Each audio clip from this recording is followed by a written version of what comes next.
hari yang sangat baik, hari yang penuh dengan semangat, dan pertemuan ini tentu saja sudah dinanti-nantikan, bukan cuma oleh media, cuma oleh kami juga, bahwa membangun bangsa dan negara itu bukan hanya bicara politik praktis, tapi ada sebelumnya, sesudahnya, dan paskanya itu mau seperti apa. Dan kami bersepakat bahwa ini nggak boleh berhenti sampai di sini. Bicara politik itu bukan berarti kemudian stop sampai di sini seolah-olah selesai, tapi karena memang politik itu penuh dengan dinamika, sangat dinamis, tentu untuk bisa mencapai satu titik temu di tengah saja perlu waktu untuk bicara-bicara terus. Namun kalau tidak pernah ketemu, tidak pernah bicara, pastinya akan selalu ada miskomunikasi.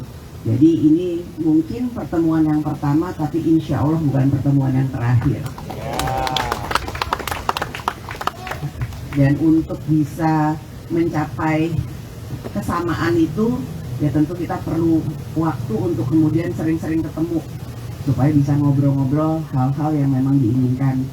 Jadi mungkin kita buka aja sesi tanya jawab, karena kan dengan situ melihat kita berdua akrab kayak gini, tadi lihat-lihat air mancur, itu beneran loh ya ngobrolnya ya, bukan pura-pura, kita pura-pura lihat, enggak loh ya. Bahkan kan ada yang nanya juga, Mbak ini sebenarnya pura-pura atau enggak sih, masa pura-pura lebih ngobrolnya 1 jam lebih. Ya enggak lah, ini enggak pura-pura kan Mas. Nah jadi benar-benar ini bicara dari kakak dengan adiknya, adiknya dengan kakaknya, walaupun kita punya posisi yang satu ketua umum Partai Demokrat, satunya saya pimpinan partai juga ketua DPR, tapi ya kakak adik itu lebih bisa memberikan makna yang lebih besar dibandingkan hal itu, karena sebagai sama-sama pernah keluarga presiden, tentu ini akan menjadi lebih penting dalam membangun bangsa dan negara. Dan kami berharap bahwa pemilu ke depan ini adalah pemilu damai, pemilu yang gembira, pemilu yang bisa membuktikan bahwa pesta demokrasi rakyat itu adalah pestanya seluruh rakyat Indonesia. Mungkin itu pengantar dari saya, silakan kalau ada yang mau disampaikan. Baik, terima kasih. Kita berikan tepuk tangan yang meriah dulu buat Mbak Puan Maharani. Jadi setelah bertemu 1 jam lebih di ruang Nusantara, banyak emotional bonding untuk masa depan. Karena kita juga sungguh-sungguh Mbak Puan, Mas Ahaye, maka untuk konferensi pers tanya jawab ini yang memimpin adalah Sekjen Partai Demokrat Mas Teguh Rifki. Kami persilakan.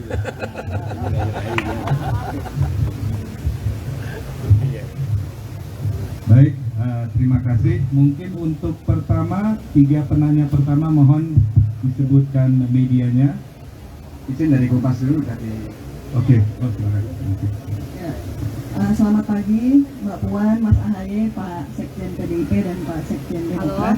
Apa Mbak? Saya Nia dari Harian Kompas. Ini mau menyampaikan beberapa pertanyaan. Ada beberapa pertanyaan dari teman-teman media juga yang sudah dititipkan. Jadi yang pertama mengenai pertemuan yang 1 jam lebih tadi Mbak, Mas.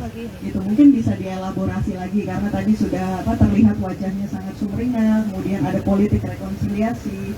Nah kemudian kesepakatan apa sih yang sudah terbangun di antara PDIP dan Demokrat? Apakah lebih kepada soal Pilpres 2024 atau lebih banyak mengenai kepentingan pasca Pilpres gitu? Nah terus yang kedua mengenai pesan mungkin.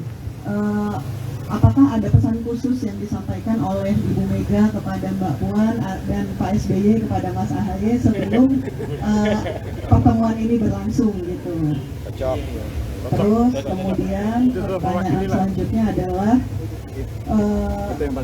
ini soal cawapres Mbak Puan, Mas Ahaye. Nah sejauh ini kan sudah ada beberapa proposal yang masuk ke PDIP untuk sebagai bakal cawapres untuk Mas Ganjar gitu ya. Nah sejauh mana sih proposal-proposal itu dibahas oleh PDIP? Kan ada dari Pak Erick Thohir, kemudian juga P3 melalui Rapimnasnya sudah memutuskan Pak Sandiaga Uno juga akan diajukan ke PDIP, dan apakah Mas Ahaye juga hari ini memberikan proposal serupa begitu Mbak? Nah terus yang terakhir soal putusan MK, kan putusan MK sudah menetapkan bahwa pemilu 2024 akan tetap dilaksanakan dengan sistem proporsional terbuka. Nah ini mungkin bisa dijelaskan di masing-masing partai seperti apa sih langkah yang akan dilakukan untuk menghadapi pileg, karena kemarin kan kalau tidak salah dengar gitu ketidakpastian belum adanya putusan MK itu menyebabkan sedikit gejolak di internal gitu ya. Terima kasih, selamat pagi.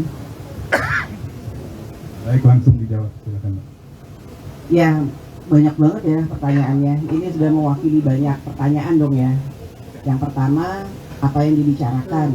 Tentu saja yang dibicarakan sebelum pileg pilpres, saat pileg pilpres, dan pasca pileg dan pilpres. Bagaimana posisi dari kami PDI Perjuangan dan Partai Demokrat. Kami yang bisa saya sampaikan di sini adalah kami berdua menyepakati bahwa yaitu pemilu harus berjalan secara damai, silaturahmi harus tetap dilaksanakan, pesta demokrasi ini harus bisa membawa suasana sejuk, adem, ayem, gembira bagi seluruh rakyat Indonesia, dan pemimpin yang nanti akan dipilih oleh rakyat kita sama-sama sepakati bahwa itulah pemimpin yang memang nantinya sudah menjadi pilihan rakyat yang akan kita sama-sama hormati dan hargai. Kemudian yang kedua, pesannya dari Ibu Mega. Pesannya dari Ibu Mega ya ketemu hari ini senyum. Nggak boleh kemudian ketemunya berdua nih kayak wah tegang enggak kan, tadi pertama kali ketemu langsung senyum, salaman berduaan kan. Nah nggak ada kayak wah tegang, nggak ada tegang, akrab, kekeluargaan, bersilaturahmi, dan untuk bisa terus melakukan silaturahmi seperti ini anak-anak muda, saya masih boleh bilang nggak diri saya muda, masih boleh. Anak-anak muda yang akan membawa insya Allah bisa membantu membangun bangsa ini ke depan untuk bisa punya masa depan yang lebih baik daripada sebelumnya. Jadi jangan kemudian berpikir yang aneh-aneh ataupun berpikir yang lain-lain. Kami berdua sudah sepakat ya Mas Ahaye, silaturahmi ini akan terus dilakukan untuk bisa membangun komunikasi sehingga tidak ada miskomunikasi. Kalaupun belum bisa ada kesamaan, ya namanya juga sedang mencari pola untuk bisa sama-sama, ya kita harus bicara terus, dan kami sudah sepakat komunikasi itu akan terus dilaksanakan.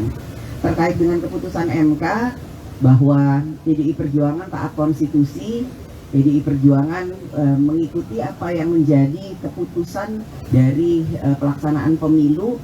Kalau sebelumnya terbuka, kami siap dan sudah melaksanakan keputusan tersebut pada pemilu-pemilu yang lalu. Jadi kalau sekarang kemudian diputuskan lagi proporsional terbuka, kami pun ikut. Bukan berarti kemarin PDI Perjuangan satu-satunya partai yang nggak ikut menolak, karena menurut PDI Perjuangan apapun keputusan yang nggak diputuskan, kami akan taat konstitusi dan mengikuti keputusan tersebut. Itu yang menjadi posisi dari PDI Perjuangan. Jadi proporsional terbuka ini akan kami jalani seperti pemilu-pemilu yang lalu, dan dengan sudah diputuskannya keputusan MK, tentu saja semua partai politik akan mengikuti keputusan tersebut. Insya Allah akan semuanya mempersiapkan partainya masing-masing untuk ya mengikuti proporsional terbuka ini di semua partainya. Itu yang bisa saya sampaikan. Baca cawapres, kami belum menerima proposal apapun, namun sudah memahami dan mengetahui untuk adanya usulan nama dari partai yang kemudian mengusulkan. Jadi kalau proposal itu kan seolah-olah kertas hitam putih ada tulisannya bahwa ini segala macam. Enggak, usulan tersebut tentu saja akan kami tampung. Nama-nama yang waktu itu saya sebutkan, salah satunya bacawa presnya Mas Ahaye di Partai Demokrat, juga masuk radar PDI Perjuangan. Jadi ya ini kita akan cermati perkembangannya, bagaimana ke depannya, siapa yang kemudian kira-kira cocok dengan PDI Perjuangan, siapa yang cocok dengan baca presnya PDI Perjuangan Mas Ganjar Pranowo. Kemudian tentu saja harus ada kesamaan visi dan misi Ya untuk kemudian menyamakan hal tersebut tentu saja kita perlu bicara, perlu ngobrol, perlu lihat dinamika politik secara nasional, perkembangan selanjutnya dan lain-lain sebagainya. Itu yang bisa saya sampaikan. Terima kasih. Terima kasih Mbak Puan.